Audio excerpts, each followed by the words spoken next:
Hey everyone, I've never really cared about like gaming debates like, Xbox or PlayStation, which I know sounds like a dead argument, but like I remember back in the day, there were people that were willing to like slit your throat depending on the answer you gave. And honestly, it just feels like absolute loyalism for the sake of it.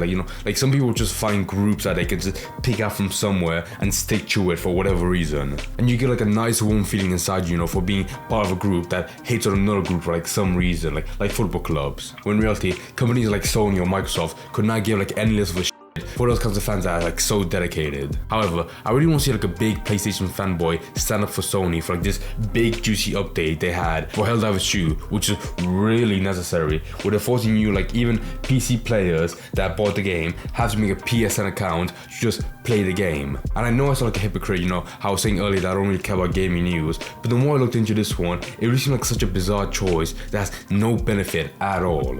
Issue number one, which I don't feel like is that big, but it's only because I have the benefit of like not playing the game myself, is that it feels like a really unnecessary part for just playing a game that you just enjoy. Where you spend like 5 minutes making the account, you boot up the game, and it's still just the same. Like making the account made no difference at all. And I have to imagine, it must feel like having your account being drawn and quartered by like several horses, having a lot of different accounts that you don't even use. But I really like the idea of like the Sony marketing team believing that a few players will like potentially buy a PS5 from this like change. But if there's a single customer base that would much rather have like a gun in their mouth than like switch over to a console, it would be PC players. The second issue being like, in some countries, you can't even make like a PSN account, which is like the perfect gridlock of like not playing a game that you paid for yourself. Unless you love Helldivers 2 so much you were willing to like fly to your country, make the account there, and then play for like a couple of hours and you fly back home. The poor bastard that is the community manager behind the game is saying like how to plan to like fix the issue. But right now as it stands, you can't even buy the game if you're in one of those countries where you can't make an account. Now, I haven't played the game myself in a while, but I know for a fact if I first installed it, like this huge game, like over 100 gigabytes I think, and I had to go for the extra effort of like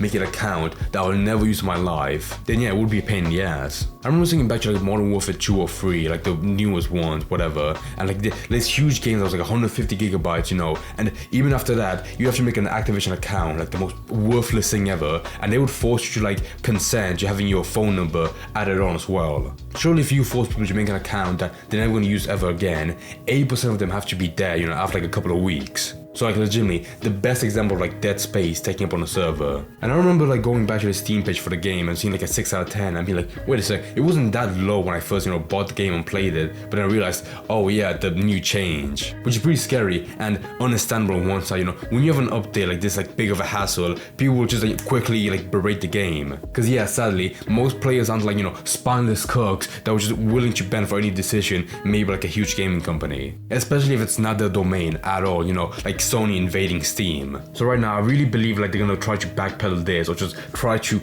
painfully force it in, when there's legitimately like no upside for them, like not even a bit. And this makes me feel like in the future, more games or more big companies are gonna force like this kind of tactic where I feel like deep down there has to be like internally some benefit from them, like having more customers like turn to them to buy games. But there has to be no worse push factor than like buying a game or about to buy a game you're excited for and then seeing like, make an account option right there at the beginning when you first boot up the game. This really makes me feel like right now, like this is a few stepping stones, for the future, when like right now you have to make one account, but 20 years down the line, you have to make like 5 different ones.